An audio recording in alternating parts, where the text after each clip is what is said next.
అందరికీ ప్రైజ్లాడండి. ఈరోజు దేవుని వాక్యం చూద్దామండి. ప్రసంగి గ్రంథము 7వ అధ్యాయము 1 నుంచి చూద్దాం. ప్రసంగి 7వ అధ్యాయము 1 నుంచి చూద్దామండి.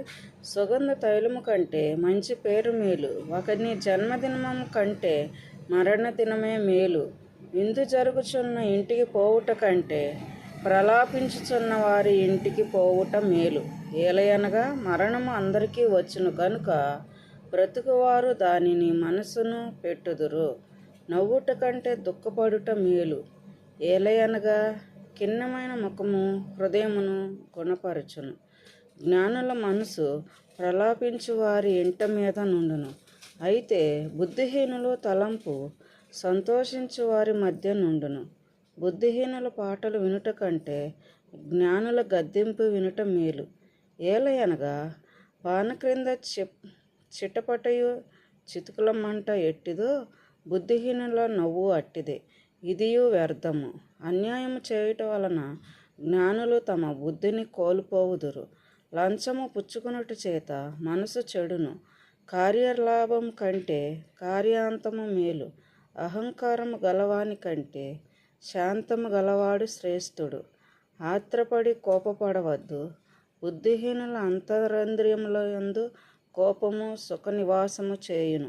ఈ దినము కంటే మునుపటి దినములు ఎలా క్షేమకరములని అడగవద్దు. ఈ ప్రశ్న వేయుట జ్ఞానయుక్తము కాదు. జ్ఞానము శ్వాసమంతా ఉపయోగము. శూన్య క్రింద బ్రతుకుని వారికి అది లాభకరము.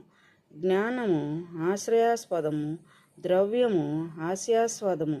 అయితే జ్ఞానము దాన్ని పొందిన వారి ప్రాణమును రక్షించును. ఇదే జ్ఞానము వలన కలుగు లాభము. దేవుని క్రియలను ధ్యానించుము. ఆయన వంకరగా చేసిన దానిని ఎవడు చక్కపరచును? సుఖదినమునందు సుఖముగా ఉండుము. ఆపద్దినమునందు యోచించుము. తాము చనిపోయినట్లు తరువాత జరుగు దానిని నరులు తెలుసుకొనుకున్నట్లు దేవుడు సుఖదుఖములు జతపరిచి ఉన్నాడు. ఇంతటితో ఈ చిన్ని వాక్యం సరే అండి. చిన్ని ప్రార్థన చేసుకుందామండి. స్తుతులు స్తుతులు స్తుతులు స్తోత్రాలు ప్రభా. నిజమే ప్రభా. నాయన ఒకళ్ళు నాయన ఇదిగో ప్రభా, ఒకరు సంతోషంలో పాలు పంచుకున్నట్టే కంటే దుఃఖ హృదయాల దగ్గరికి వెళ్ళి ఓదార్చటం మేలు ప్రభా. నాయన విందు జరుగుచున్న చోటు కంటే ప్రభా ప్రలాపించుచున్న వారి ఇంటికి పోవటం మేలు ప్రభా. నిజమే ప్రభా. అట్టి మనసును మాకు దయచేయండి ప్రభా. అట్టి కనికరాలు మాకు దయచేయమని ఈ చిన్ని ప్రార్థన ఆలకించమని యేసుక్రీస్తు నమ్మటాడు